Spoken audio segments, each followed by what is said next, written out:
கர்த்தருடைய பரிசுத்தம் மகிமை உண்டாவதாக. கடந்த 2 வருடங்களாக ஆண்டவர் நமக்கு கிருபையாக இந்த கூட்டங்களை ஏற்படுத்தி கொடுத்தாரு. இன்னும் வித்தியாசமாக இன்னும் ஒரு ஆவிக்குரிய தலைவர்களாக ஒரு முதிர்ச்சடைந்தவர்களாக ஆண்டவர் வந்து காரியங்களை உருவாக்குறதுக்கு தேவன் நமக்கு வழிவாசலை ஏற்படுத்தி தந்திருக்கிறாரு. இன்றைக்கி முதல் நாள் அந்த கூட்டத்தில் தேவன் கொடுத்த அந்த வார்த்தை அப்படின்னும் போது சங்கீத புத்தகம் 90ஆம் சங்கீதம் 12ஆம் வசனம் நான் வாசிக்கிறேன். நாங்கள் ஞான இருதயம் உள்ளவர்கள் ஆகும்படி எங்கள் நாட்களை எண்ணும் அறிவை எங்களுக்கு போதித்தருளும். எங்களை அதிகமாக நேசிக்கிற எங்கள் அன்பின் பரலோக தகப்பனே, ஆண்டவரை இந்த ஆசீர்வதிக்கப்பட்ட நாளுக்காக மக்கள் நன்றி செலுத்துகிறோம். தேவ ஆவியானவர் எங்களுடைய ஆவி ஆத்மா சரீரத்தையும் ஆண்டவரே எங்கள் தனிப்பட்ட வாழ்க்கை, பொது வாழ்க்கை, குடும்ப வாழ்க்கையும் ஆளுகை செய்ய முடியாது ஊழியங்களும் ஆண்டவரே ஐக்கியங்களையும் ஒப்பு கொடுக்குறோம். நீதாமே ஆண்டவரே ஸ்தோத்திரம் வெளிப்படும்படியாய் ஆண்டவரே ஸ்தோத்திரம் எங்களுக்கு உணர்த்தி உங்கள் சத்தியத்தில் நடந்தும்படிக்காய் ஜெபிக்கிறோம். முற்றிலுமாக தாத்தி அர்ப்பணிக்கிறோம். இயேசு கிறிஸ்துவின் நாமத்தில் பரிசுத்தாவின் ஒருத்தை ஜெபிக்கிறோம் எங்கள் ஜீவனுள்ள நல்ல பிதாவே, ஆமென். அல்லேலூயா. சங்கீத புத்தகம் 90ஆம் சங்கீதம் 12ஆம் வசனத்தில் சொல்லப்பட்டிருக்கு, நாங்கள் ஞான இருதயமுள்ளவர்கள் ஆகும்படி எங்கள் நாட்களை எண்ணும் அறிவை எங்களுக்கு போதித்தருளும். யூதர்கள் தங்களுடைய வேதத்தை என்ன சொல்லுவாங்க அப்படின்னா தனாக்னு சொல்லுவாங்க. என்ன சொல்லுவாங்க? தனாக் அப்படின்வாங்க. தனாக்னா என்ன அப்படின்னா பழைய ஏற்பாடு. நம்முடைய வேதத்தில் இருக்கிற பழைய ஏற்பாடு தான் அவர்களுக்கு வேதமாக இருக்குது. அது என்ன அப்படின்னா தனாக் அப்படின்னு. தனாக்குடைய ஃபுல் ஃபார்ம் என்ன அப்படின்னா தோரா, நேவிம், கெத்தீம் அப்படின்னு. என்ன அப்படின்னா சட்ட புத்தகம், தீர்க்க தரிசன புத்தகங்கள், பாடல் புத்தகங்கள் அப்படின்னு சொல்லி ஒரு பிரிவுகள் இருக்குது. அதை தான் அவங்க தனாக்குன்னு சொல்லுவாங்க. இந்த தோரா அப்படின்னா என்ன அப்படின்னா சட்ட புத்தகங்கள். இந்த சட்ட புத்தகங்கள்லாம் எதை சொல்லுவாங்க அப்படின்னு பார்த்தீங்கன்னா மோசையுடைய 5 புத்தகங்களை தான் என்ன சொல்லுவாங்க? சட்ட புத்தகங்கள்னு சொல்லுவாங்க. இந்த 5 புத்தகங்களை என்ன பண்ணுறாங்க அப்படின்னா யூதர்கள் சங்கீத புத்தகத்தில் இருக்கிற 150 சங்கீதங்களை 5 பிரிவுகளாக பிரித்து ஒவ்வொரு பிரிவும் ஒரு பாடல்களை வந்து அவங்க பிரித்து தியானிக்கிறாங்க.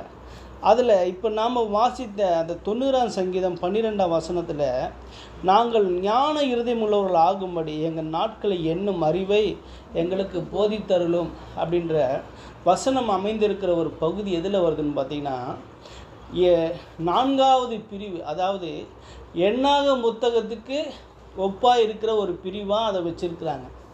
என்ன வச்சுருக்காங்க?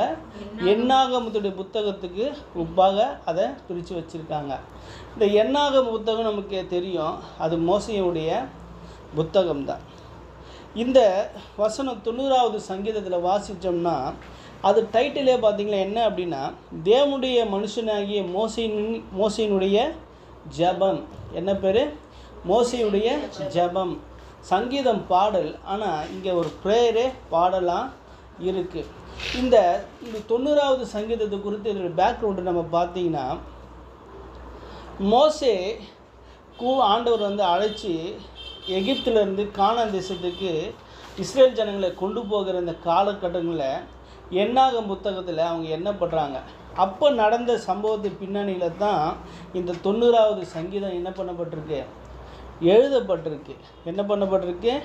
எழுதப்பட்டிருக்கு. அப்போ மோசே வந்து தேவனிடத்தில் ஜெபம் பண்ணுறாரு, நாங்கள் ஞான இருதயம் உள்ளவர்கள் ஆகும்படி எங்கள் நாட்களை எண்ணும் அறிவை நீர் எங்களுக்கு தாரும் அப்படின்னு ஆண்டவர்கிட்ட கேட்குறாரு.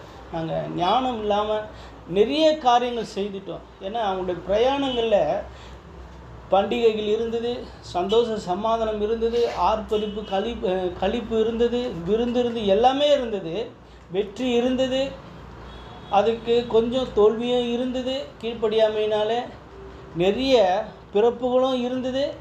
ஏன்னா புது ஜெனரேஷன் பிறந்துக்கிட்டே இருந்தாங்க. கீழ்ப்படியாமையினால் என்ன உண்டானதுன்னா அதிக அடக்க ஆராதனைகளும் என்ன இருந்தது. இந்த ஜெனரேஷன் போகாது, புது ஜெனரேஷன் தான் போகும் அப்படின்னு ஆண்டவர் சொல்கிறார். இப்போ வனாந்தரத்தில் நிறைய அந்த காரியங்கள்லாம் நடந்திருக்கு. சரி, இப்போ ஃபஸ்ட்டு அந்த அதிகாரத்தில் சொல்லப்பட்டிருக்கு 90ஆம் சங்கீதம் 1 to 3 வசனங்கள் வரைக்கும் சொல்லப்பட்டிருக்கு. அவர் தேவன் யார், அவர் எப்படிப்பட்டவர், அவருக்கும் மனிதனுக்கும் என்ன தொடர்பு அப்படின்னு அதில் சொல்லப்பட்டிருக்கு. ஆண்டவரே, தேவரீர் தலைமுறை தலைமுறையாக எங்களுக்கு அடைக்கலமானவர். பர்வதங்கள் தோன்றும் முன்னும் நீர் பூமியையும் உலகத்தையும் உருவாக்கும் முன்னும் நீரே அனாதியாய் என்றென்றைக்கும் தேவனாய் இருக்கிறீர். நீர் மனுஷரை நீர்த்துளியாக்கி மனுபுத்திரரே திரும்புங்கள் என்கிறீர் அப்படின்னு இந்த இடத்துல சொல்லப்பட்டிருக்கு. இல்லை, தேவன் எப்படி வெளிப்பட்டுக்காருன்னா, தேவன் அடைக்கலமாக இருக்கிறாரு. எப்போ தெரியுதுன்னா, தலைமுறை தலைமுறைக்கும் அவர் அடைக்கலமாக இருக்கிறாரு. இல்லை, தேவன் எப்படி இருக்கிறார் அப்படின்னு பார்த்தீங்கன்னா, தேவன் சிருஷ்டிகர்த்தாவாக இருக்கிறாரு. அது மாத்திரம் இல்லை, தேவன் நித்தியம் உள்ளவராக இருக்கிறாரு. தேவன் அனாதியானவராக இருக்கிறாரு. நித்திய காலமாக அவர் என்னவாக இருக்கிறாரு, ஜீவன் உள்ளவராக இருக்கிறார். ஆனால் நமக்கு ஒரு குறிப்பிட்ட காலம் வரைக்கும் தான் நமக்கு என்ன இருக்குது, ஜீவன் இருக்குது. அது மாத்திரம் இல்லை, அவர் மனிதனை உண்டாக்கினவராக இருக்கிறாரு. உண்டாக்கப்பட்ட மனிதனை தன்னிடத்தில் திரும்பும்படி என்ன பண்ணுறாரு, அழைக்கிறாரு. அது மாத்திரம் இல்லை, ரெண்டாவது சொல்லப்பட்டிருக்கு, ஏன் தேவன் மனிதனை தன்னிடமாய் திரும்ப வேண்டும் என்று சொல்லுகிறார் அப்படின்னு பார்த்தீங்கன்னா, 4வது வசனத்தில் சொல்லப்பட்டிருக்கு, உமது பார்வைக்கு 1000 வருஷம் நேற்று கழிந்த நாள் போலவும் ராச்சாமங்கள் போலவும் இருக்கிறது. அவர்களை வெள்ளம் போல் வாரிக்கொண்டு போகிறீர். நித்திரைக்கு ஒத்திருக்கிறார்கள். காலையிலே முளைக்கிற புல்லுக்கு ஒப்பாக இருக்கிறார்கள். அது காலையிலே முளைத்து பூத்து மாலையிலே அறுப்புண்டு போகும். உமது கோபத்தினால் உமது உக்கிரகத்தினால் கலங்கி போகிறோம் அப்படின்னு சொல்கிறாங்க. என்ன சொல்கிறாங்க அப்படின்னா, ஏன் தன்னிடத்தில் அவன் கூப்பிட்றாரு அப்படின்னா, அவனுடைய சகல காலத்தையும் யார் அறிந்திருக்கிறார், மனிதனுடைய தேவன் அறிந்திருக்கிறார். அந்த அவனுடைய காலத்தில் அவனுக்கு என்ன இருக்குன்னா, போராட்டங்கள் இருக்குது. என்ன இருக்குது, போராட்டங்கள் இருக்குது. அவன் யார் அப்படின்னா, தன்னை கர்ப்பமாய் நினைத்து கொள்கிறான். என்ன நினைக்கிறான்னா, தன்னை தேவனுக்கு எதிராகவே சிந்திக்கிறான், தேவனுக்கு எதிராகவே அவன் செயல்படுறான். ஆனால் அவன் யார் அப்படின்னு ஆண்டவர் சொல்கிறாரு, அவன் காலையிலே பூத்து மாலையிலே வாடி போகிற புல்லுக்கு ஒப்பான ஒரு வாழ்க்கையுடையனா தான் என்ன பண்ணுறாரு, அவன் இருக்கிறார்ன்றதை சொல்கிறாரு. இதனால தேவ கோபத்தினாலே அழிந்து உக்கிரகத்தினாலே அவன் என்ன பண்ணுறான், கலங்கி போகிறான். அதனால் நீ என்ன பண்ணு, என்னிடத்துல திரும்பு அப்படின்னு சொல்லிட்டு தேவன் மனிதனை தன்னிடத்தில் திருப்புகிறார். இதற்கு காரணம் என்ன, இப்படிலாம் நடக்குது, என்ன காரணம் அப்படின்னு பார்த்தீங்கன்னா, அதே சங்கீத புத்தகத்தில் 90ஆம் சங்கீதம் 8வது வசனத்தில் சொல்லப்பட்டிருக்கு, எங்கள் அக்கிரமங்கள் உமக்கு முன்பாகவும் எங்கள் அந்தரங்க பாவங்களை உமது சமூகத்தின் வெளிச்சத்திலே நிறுத்தினீர். என்னது, எங்கள் அக்கிரமங்களை உமக்கு முன்பாகவும் எங்கள் அந்தரங்க பாவங்களை உமது சமூகத்தின் வெளிச்சத்திலும் நிறுத்தினீர். இந்த இடத்துல சொல்லப்பட்டிருக்கு அக்கிரமம். என்ன சொல்லப்பட்டிருக்கு, அக்கிரமம். அடுத்து சொல்லப்பட்டிருக்கு பாவம். என்ன சொல்லப்பட்டிருக்கு, பாவம்னு சொல்லப்பட்டிருக்கு. இன்னொரு இடத்துல சொல்லப்பட்டிருக்கு, தானியேலின் புத்தகம் 9ஆம் அதிகாரம் 24வது வசனத்தில், மீறுதலை தவிர்க்கிறதற்கும் பாவங்களை தொலைக்கிறதற்கும் அக்கிரமத்தை நிவர்த்தி பண்ணுகிறதற்கும் என்ன சொல்லப்பட்டிருக்கு, மீறுதல், பாவம், அக்கிரமம் அப்படின்னு சொல்லப்பட்டிருக்கு. இந்த மீறுதல், அக்கிரமம், பாவம்னா என்ன அப்படின்னா, ஒவ்வொரு காரியத்துக்கும் ஒவ்வொரு பொருள் தரக்கூடியதாக நாம் என்ன பண்ணுவோம், அர்த்தங்களை கற்பிப்போம். என்ன பண்ணுவோம், அர்த்தங்களை கற்பிப்போம். ஆனால் வேதம் சொல்லுது ஆவிக்குரிய ஜனங்களுக்கு, முதல் மனிதன் சொல்லணும்ல, முதல் மனிதனே யார் தான், ஆவிக்குரிய மனிதன் தான். ஆதாம் யார், மாம்சமான மனிதன் இல்லை, உலகத்தான் கிடையாது. அவன் யார், ஆவிக்குரிய மனிதன். சகலவற்றையும் அவனுக்கு என்ன பண்ணியிருந்தார், ஆண்டவர் கீழ்ப்படுத்தியிருந்தார். அவன் செய்த மீறுதல் அக்கிரம் பாவங்களை குறித்து அங்கே சொல்லப்பட்டிருக்கு. இந்த இடத்துல மீறுதல் அக்கிரம் பாவம்னா என்ன அப்படின்னா, எபிரேய வார்த்தை சொல்லிருக்கு என்ன அப்படின்னா, பெசா. என்ன, மீறுதலுக்கு என்ன சொல்லப்பட்டிருக்கு, பெசா அப்படின்னு சொல்லப்பட்டிருக்கு. அதுக்கு கிரேக்க வார்த்தை பர்டோமா அப்படின்னு சொல்லப்பட்டிருக்கு. அதுக்கு என்ன அப்படின்னா, கிளர்ச்சி செய்தல். யாருக்கு எதிராக, தேவனுக்கு எதிராக கிளர்ச்சி செய்தல், மீறுதல் செய்தல், அத்துமீறுதல், தேவனுக்கு எதிராக அத்துமீறுதலை செய்தல். அடுத்தது தேவனுக்கு எதிராக துரோகம் செய்தல். இதைத்தான் என்ன சொல்லப்பட்டிருக்கு? மீறுதல்னு சொல்லியிருக்கு. அடுத்தது பாவம்னா என்ன அப்படின்னா அதுக்கு எபிரேய வார்த்தை கட்டா. என்னது? கட்டா.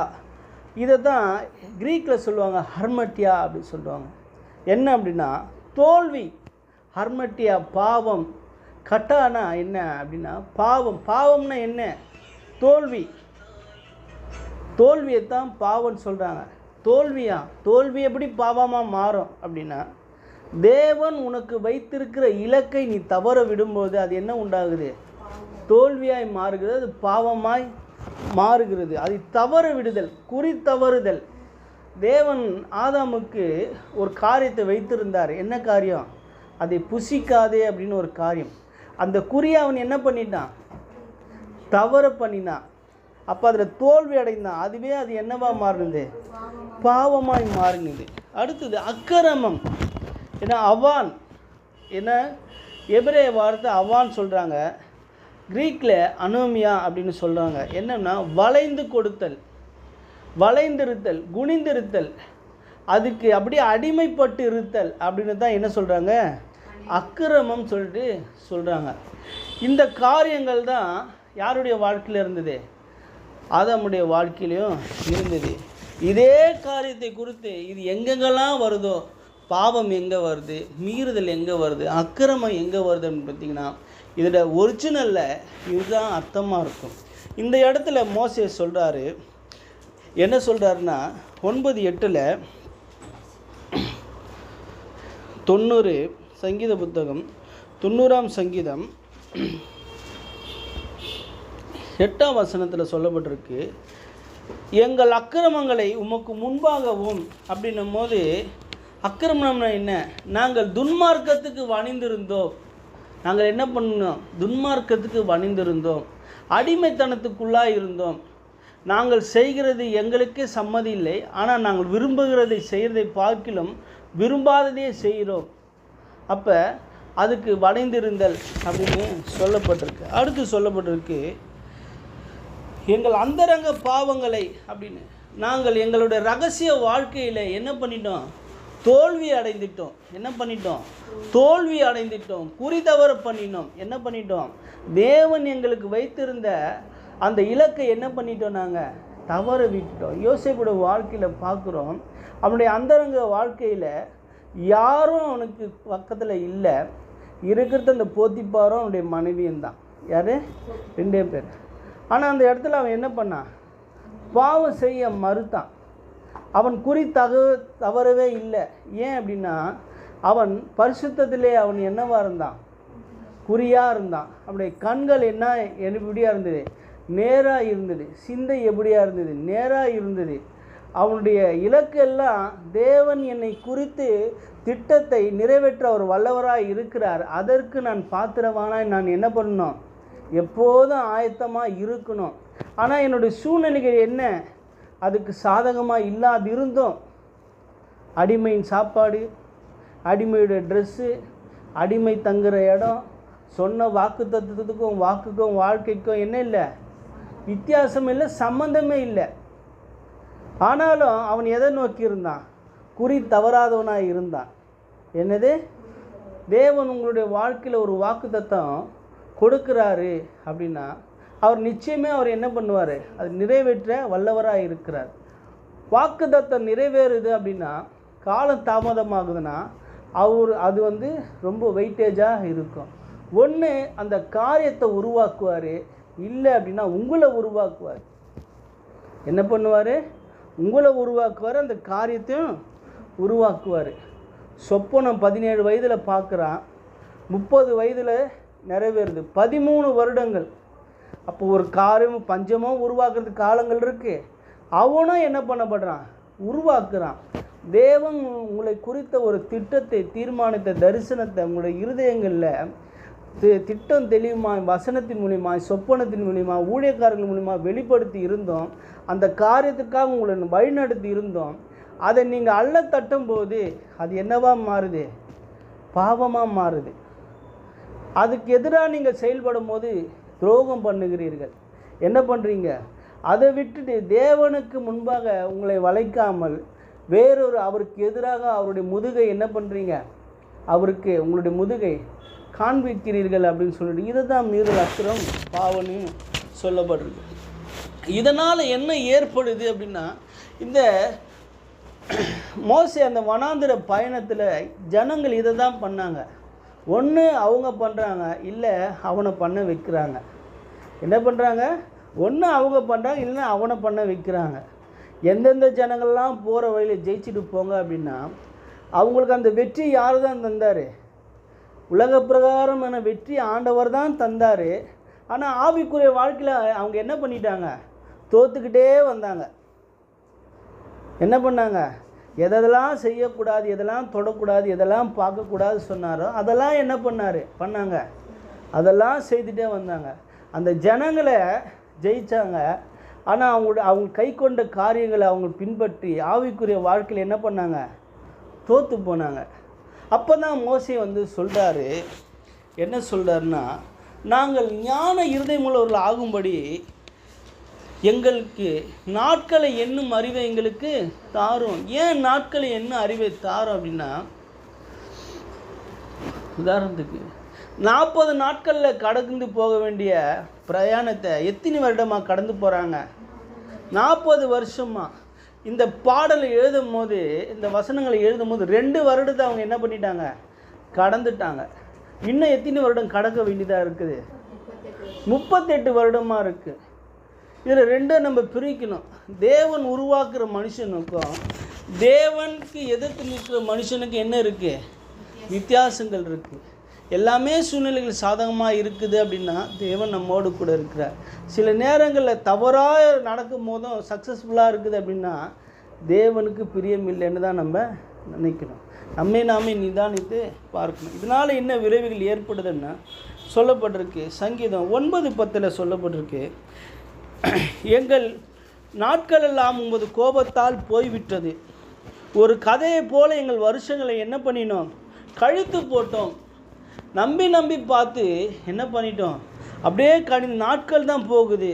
அதனால் வருத்தமும் சஞ்சலமும் நிலைத்திருக்கிறது. நாட்கள் போகுது, நாட்கள் போயிட்டே இருக்குது. ஆனால் சஞ்சலமும் வருத்தமும் நிலை நிர்ணயிக்கிட்டே.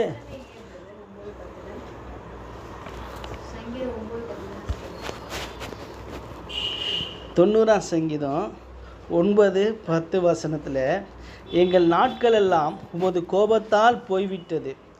ஒரு கதையை போல் எங்கள் வருஷங்களை கவிழ்த்து போட்டோம்.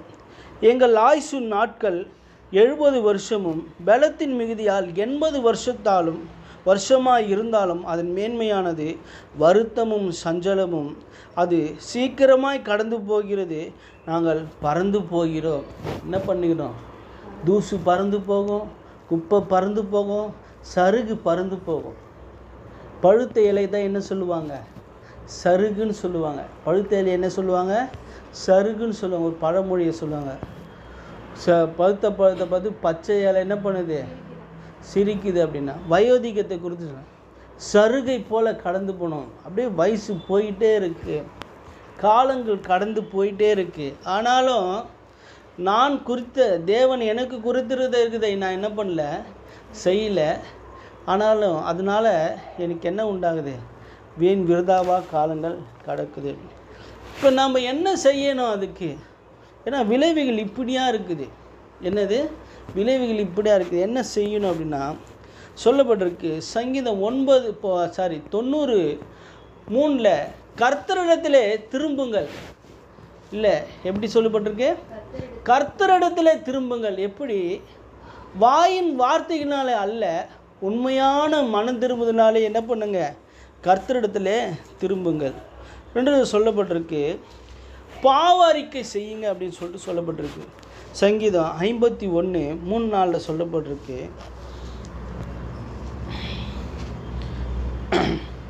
என் மீறுதல்களை நான் அறிந்திருக்கிறேன். என்னது? தேவனுக்கு விரோதமாக செய்த காரியங்கள், எனக்கு நானே செய்துக்கிட்ட காரியங்கள், மற்றவர்களுக்கு செய்த காரியங்கள் எல்லாவற்றையும் நான் அறிந்திருக்கிறேன். அடுத்து சொல்லப்பட்டிருக்கு, என் பாவம் எப்பொழுதும் எனக்கு முன்பாக இருக்கிறது. தேவனுக்கு விரோதமாகவும் எனக்கு விரோதமாகவும் மற்றவர்களுக்கு விரோதமாக செய்த காரியங்கள் எனக்கு முன்பாக இருக்கிறது. அதில் சொல்லப்பட்டிருக்கு, தேவரீர் ஒருவருக்கு விரோதமாகவே நான் பாவம் செய்து உமது கண்களுக்கு முன்பாக பொல்லாப்பானதை நடப்பித்தேன். நீர் பேசும்போது உம்முடைய நீதி விளங்கவும் நியாய தீர்ப்புக்கும் போது உடைய பரிசுத்த விளங்கும் இதை அறிக்கையிடுகிறேன். நீ இதை அறிந்திருக்கிறது மாத்திரமல்ல, அதை என்ன பண்ண வேண்டாம், நீ அறிக்கை செய்ய வேண்டும் அப்படின்னு வேதம் சொல்லுது. அது மாத்திரம் இல்லை, சங்கீதம் 51:6 சொல்லப்பட்டிருக்கு, இதோ உள்ளத்தில் உண்மை இருக்க விரும்புகிறீர், அந்த காரணத்தில் ஞானத்தை தெரியப்படுத்துவீர். எனக்கு ஞானத்தை நீங்கள் தாங்க ஆண்டவரே, எனக்கு உணர்வை தாங்க, எனக்கு ஞானத்தை தாங்க, திருப்பம் இந்த காரியங்களுடைய வாழ்க்கையில் வராதபடி நீங்கள் எனக்கு ஞானத்தை தாங்கன்னு சொல்லப்பட்டிருக்கு. அடுத்தது 1 சொல்லப்பட்டிருக்கு, உம்முடைய கிருபை தாங்க, உம்முடைய கிருபையின்படி எனக்கு இறங்குங்க. உம்முடைய கிருபை இல்லைன்னா என்னது, ஒன்றுமே இல்லை. என் கால்கள் சறுக்கின்ற போது என்னை தாங்குகிற கர்த்தாவே, அவருடைய கிருபை தாங்குகின்றது. அப்படின்னு என்ன அப்படின்னா, அந்த கிருபை தான் நம்ம என்ன பண்ணுது, அங்கே நான் நினச்சிக்கிட்டு சில நேரங்களில் வழிக்கு விழும்போது ஹெல்ப்புக்கு ஏதாவது கிடைக்கும் போல் அப்படின்னு, வழிக்கு விழும்போது ஹெல்ப்புக்கு ஏதாவது ஏதோ ஒரு விசுவாச வாழ்க்கையிலும் பரிசுத்த வாழ்க்கையிலும் நம்ம தடுமாற்றங்கள் உருவாகாதபடி, மற்றவர்களுக்கு விரோதமாக நம்ம பேசாதபடி தேவ கிருபை என்ன பண்ணுது, நம்மை தடுத்து தாங்குகின்றது. சொல்லப்பட்டிருக்கு, ஒரு கிருபையின்படி எனக்கு இறங்கும். 6 சொல்லும், ஞானத்தை எனக்கு தெரியப்படுத்தும். நீதிமொழிகளில் சொல்லப்பட்டிருக்கு, 2ஆம் அதிகாரம், நீதிமொழிகள் 2ஆம் அதிகாரம் 1 வாசிக்கிறோம்.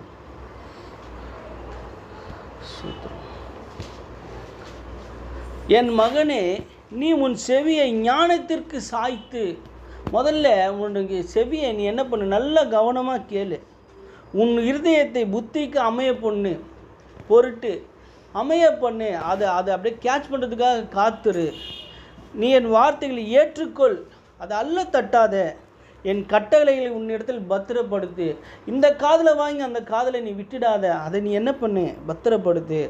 ஞானத்தை கூப்பிடு, ஆண்டவரே நீங்கள் எனக்கு ஞானத்தை தாங்க, வாஞ்சியை தாங்க அப்படின்னு. புத்தியை சத்தமிட்டு அழை. வெள்ளியை போல நாடி புதையலை தேடுகிறது போல அதை தேடுவாயில், அப்போது கர்த்தருக்கு பயப்படுதல் இன்னாதென்று உணர்ந்து தேவனை அறியும் அறிவை கண்டடிவாய். அப்படி கர்த்தருக்கு பயப்படுதலே ஜீவனாக இருக்குது இல்லை. அப்போ இதெல்லாம் செய்யும் போது நமக்கு எந்த மாதிரியான ஆசீர்வாதங்கள் நம்முடைய வாழ்க்கையில் உண்டாகுதுன்னா, சொல்லப்பட்டிருக்கு 90ஆம் சங்கீதம் 14:17 மெய்யான மனம் திரும்புதலினால் உண்டாகும் ஆசீர்வாதங்கள் அப்படின்னு சொல்லப்பட்டிருக்கு. சங்கீதம் 90 14-17 நாங்கள் எங்கள் வானலெல்லாம் களி கூர்ந்து மகிழ்படி காலையிலே எங்களை உமது கிருபையால் திருப்தியாக்கும். தேவரீர் எங்களை சிறுமைப்படுத்தின நாட்களுக்கும் நாங்கள் துன்பத்தை கண்ட வருஷங்களுக்கும் சரியாய் எங்களை மகிழ்ச்சியாக்கும். உமது கிரியை உமது ஊழியக்காரருக்கும் உமது மகிமை அவர்கள் பிள்ளைகளுக்கும் விளங்குவதாக. எங்கள் தேவனாகிய ஆண்டவரின் பிரியம் எங்கள் மேல் இருப்பதாக. எங்கள் கைகளின் கிரியை எங்களிடத்திலே உறுதிப்படுத்தும். ஆம், எங்கள் கைகளின் கிரியை எங்களிடத்தே உறுதிப்படுத்தி அருளும் சொல்லப்பட்டிருக்கு. வானலெல்லாம் மகிழ்ச்சியும் களி கூறுதல் உண்டாகும். வானலெல்லாம் கிருபை நம்மை திருப்தியாக்கும். தேவனுடைய அற்புதங்கள் நமக்கும் நம்முடைய சந்ததிக்கு என்ன பண்ணும், கிடைக்கும். தேவ பிரியம் நம்மேல் என்ன உண்டாகும். தேவனுடைய பிரியம் நமக்கு உண்டாகும். கையின் பிரயாசங்களை தேவன் என்ன பண்ணுவார், ஆசீர்வதிப்பார். நாம் விரும்புகிற காரியத்தை, விரும்பினதுக்கு பட்ட பிரயாசத்தை, அந்த பொருளை நம்ம என்ன பண்ணோம், தங்கும். வாங்க ஆசைப்படுறோம், வாங்குவோம். ஆனால் அந்த பொருள் என்னவாகுது, கையில் நிற்காது. ஆனால் அந்த மாதிரியான காரியங்கள் என்னவாகாது, திருப்பியும் வராது அப்படின்னு வாக்குத்தத்தங்களை கொடுக்குறார். இந்த தனி மனித சுத்திகரிப்பில் இந்த 90ஆம் சங்கீதத்தை 12வது வசனத்தை வைத்து நம்ம இப்போ ஜபத்துக்குள்ளாய் போக போகிறோம். நம்ம ஜபத்தில் நடத்த போகிறாங்க. நாங்கள் ஞான இருதயம் உள்ளவர்கள் ஆகும்படி எங்கள் நாட்களை எண்ணும் அறிவை எங்களுக்கு போதித்தார்.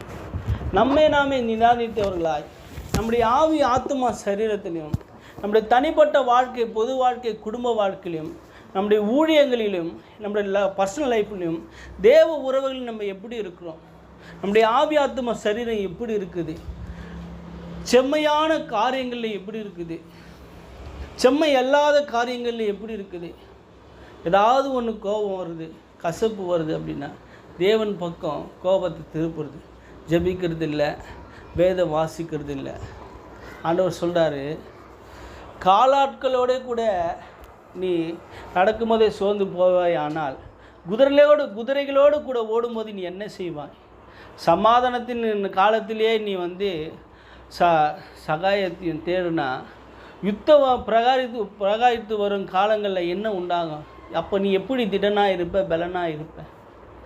சின்ன சின்ன விஷயத்துக்கு சோர்ந்து போனால் மற்ற காரியங்களையும் எப்படி பேலன்ஸ் பண்ணுவேன்? கண்களை முடிச்சு ஸ்தோத்திரம் கர்த்தாவே, ஸ்தோத்திரம் ஸ்தோத்திரம் ஸ்தோத்திரம். தேவரீர் கிருபை செய்யுங்க, கிருபை செய்யுங்க, கிருபை செய்யுங்க ஆண்டவரே, கிருபை செய்யுங்க ஆண்டவரே.